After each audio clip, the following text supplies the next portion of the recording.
céu estava entre os anjos de Deus. Quando ele desceu, tinha um anjo do diabo esperando ele. Né? O mensageiro de Satanás, a palavra mensageiro é a palavra angelos no grego. É literalmente um anjo de Satanás. Ele foi levado lá à presença de Deus, onde estão os anjos, e quando ele desce, tem os anjos do diabo esperando ele aqui. E ele então diz que Deus lhe colocou, ou que lhe foi colocado, ele não diz diretamente que foi Deus, mas ele diz que foi posto, aqui é obviamente um passivo divino, que é aquele modo, o uso dos verbos gregos na voz passiva, sem dizer quem é o agente da passiva, mas está implícito que foi Deus. Né? Me foi posto, ele não diz que foi Deus, mas é evidente que aqui é um passivo divino. E ele diz algumas coisas a respeito desse espinho na carne. Nós não sabemos muita coisa sobre a que ele se refere, porque o problema todo é como interpretar a palavra carne aqui. Se nós interpretarmos no seu sentido literal, como sendo o tecido que recobre o nosso corpo, então Paulo provavelmente está se referindo a uma aflição física, tipo uma doença, uma deficiência, ou alguma coisa que produzisse dor física. Mas o problema é que a palavra carne, sarx, no grego, ela é usada não somente para corpo físico, mas ela é usada para se referir à personalidade humana, à existência humana, sem necessariamente a existência física. Então, pode ser uma aflição de natureza espiritual. Certamente não é um pecado de Paulo. Não é porque é dito que é externo, é um mensageiro de Satanás que vem. Então não é que Paulo sofria com uma tentação de riqueza, por exemplo. Alguns acham que pode ter sido. Mas o que quer que tenha sido, não era alguma falha de caráter na vida do apóstolo Paulo. Mas era um sofrimento externo que era causado a ele, vinha de fora e que era causado para ele.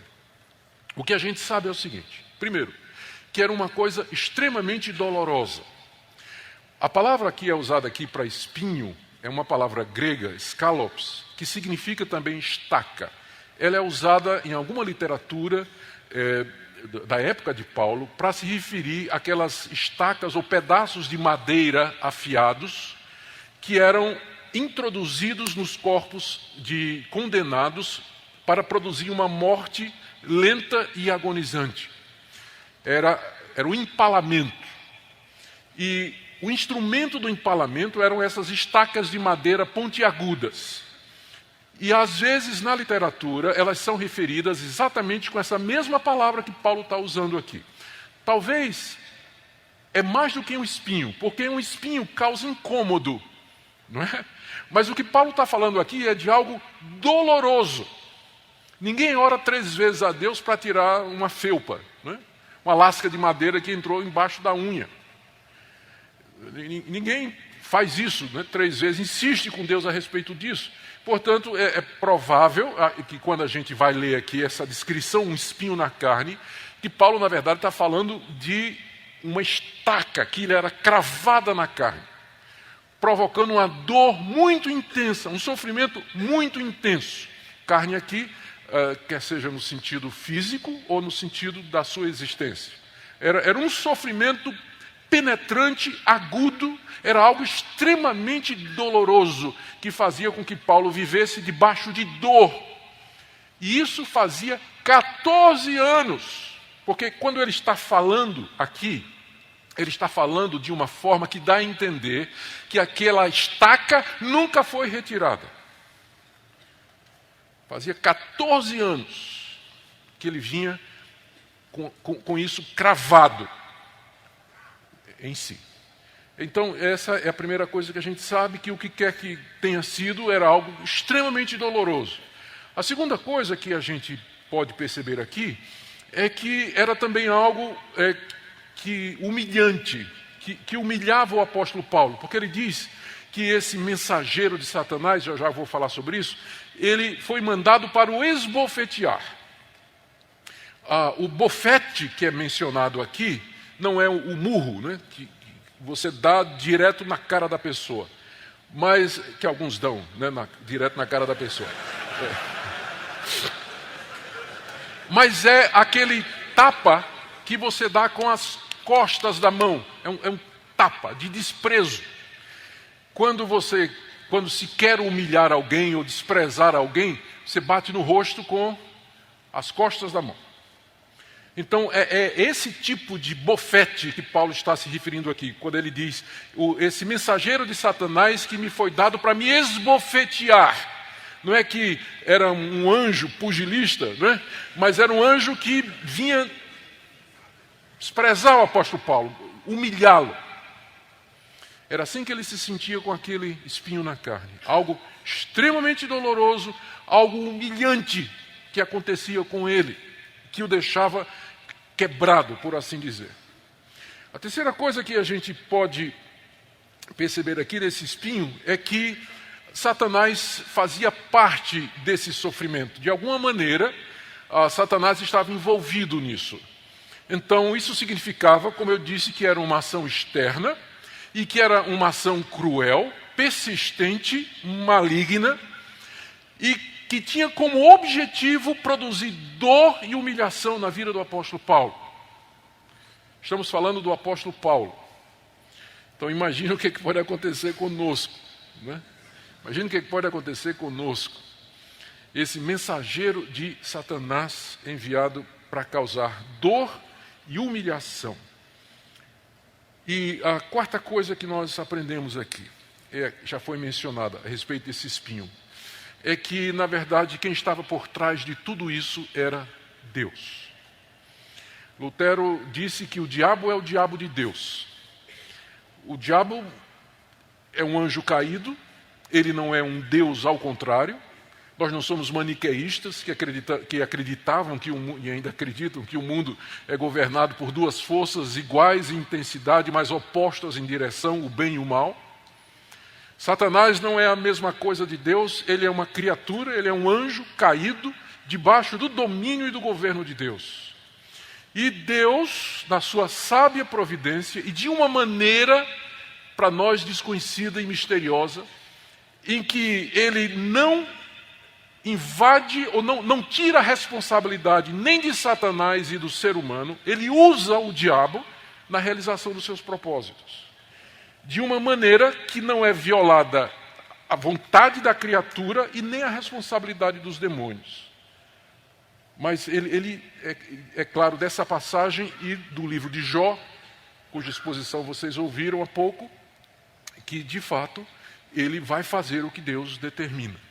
Apesar de sua fúria, da sua ira, da sua rebelião, mas ainda assim ele está debaixo do Altíssimo, que o controla e que o usa, e que lhe põe limites e que finalmente fará com que ele responda pelos seus atos, como está escrito de que ele é mentiroso, o pai da mentira, e ele é também assassino desde o início. Mas por trás de tudo isso estava a mão de Deus. A mão de Deus por trás desse espinho na vida do apóstolo Paulo. A quinta coisa que nós aprendemos desse espinho é que o propósito dele, está aí no verso 7, era que Paulo não se exaltasse. Não se exaltasse. O que poderia facilmente acontecer, dada a grandeza da revelação que ele recebeu. Ele poderia pensar que ele era mais do que realmente ele era, porque teve esse privilégio de ser levado à presença do próprio Deus ainda vivo aqui, e ter ouvido coisas que não foram referidas a mais ninguém.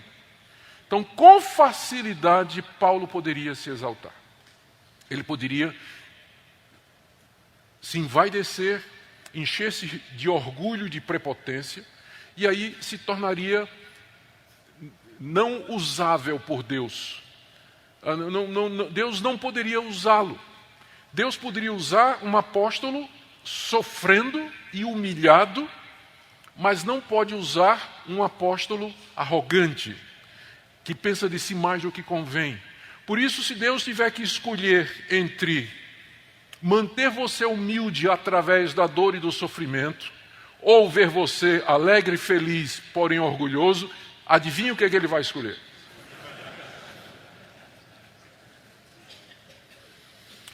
Porque Deus está muito mais preocupado com o nosso caráter do que com o nosso bem-estar.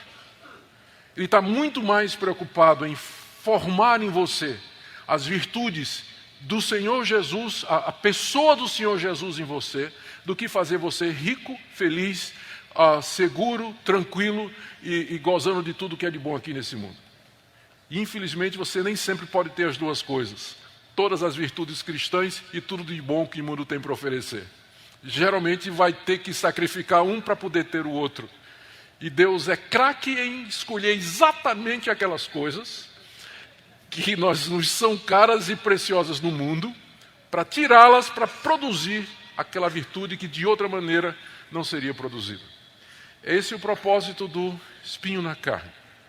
Eu acho que a razão pela qual esse espinho não é definido aqui é para que nós possamos ler a nossa própria história aqui. Não é isso? Porque se tivesse claro o que era o espinho na carne, uma doença, por exemplo, quem estivesse são não teria qualquer conexão com essa passagem. Mas exatamente porque está indefinido, o uso se torna amplo e geral. Eu posso ler aqui a minha história. E o espinho na carne tem sido, na vida de tantos, a solidão. Por que eu não tenho amigos? Por que eu não consegui casar? Por que eu tenho essa doença que me acompanha? Por que Deus me deu esse filho tão difícil, tão problemático, ou um filho com uma doença incurável? Porque eu vivo nessa situação. Então são tantas coisas que nós poderíamos citar nessa noite, que elas têm esse mesmo efeito, ou deveriam ter esse mesmo efeito. Evitar que nós nos exaltemos. E a gente se exalta com muito menos do que essa de ir ao terceiro céu. A gente não precisa ir ao terceiro céu para pensar de nós mesmos mais o que convém. Basta uma bençãozinha maior no domingo à noite, naquele sermão. Na segunda-feira a gente já se acha o melhor pregador do Brasil. Ou do mundo. Né? Não precisa muito. Não precisa muito.